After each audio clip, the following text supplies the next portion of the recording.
All right. Let's move on. Verse 7. Be patient. Be patient. Therefore, brethren, until the coming of the Lord. Patience. That is what the Lord is calling us for. Okay? Patience in suffering. Patience in life.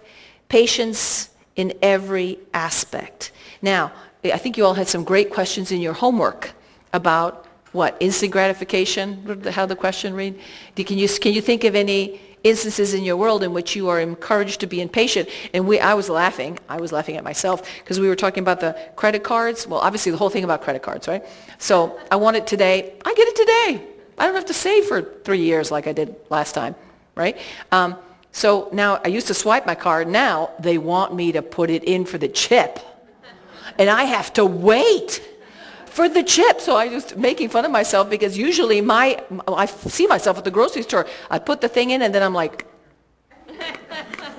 I can't wait. And it keeps saying, don't remove the card, don't remove the card. I'm like, oh, I want to remove the card. I have to go, And I'm like hovering over this silly machine because, I don't know, my card might disappear. I don't know what's going to happen, right?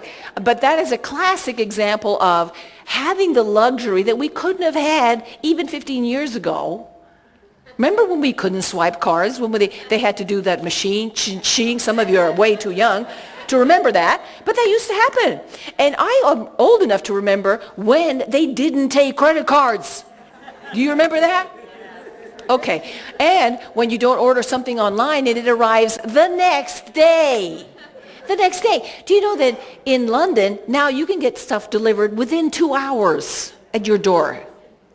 And in some European cities. So what's my point? What's my point, you all? Patience. It doesn't exist anymore. Why? Because we don't need it. At least we don't need it for stuff like that. But we still need patience in love, don't we? We need patience in childbearing and child rearing, right? We need patience in marriage and in committed relationships. I mean, there are just certain things that you cannot swipe.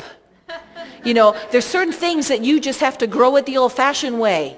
And the whole idea of delayed gratification somehow serves its purpose.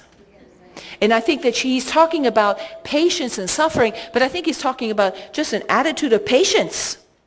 Because being impatient, and I say that to myself because I'm very impatient, is basically telling the other person, my time is more important than yours.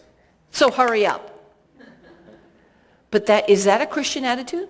Is that a charity? Does that allow me to grow in charity? Or the person I'm trying to assault to hurry up? No, right? No, obviously. Right? So patience, I think, is a godly attribute, and it's something that I think that some of us could work on a little bit more.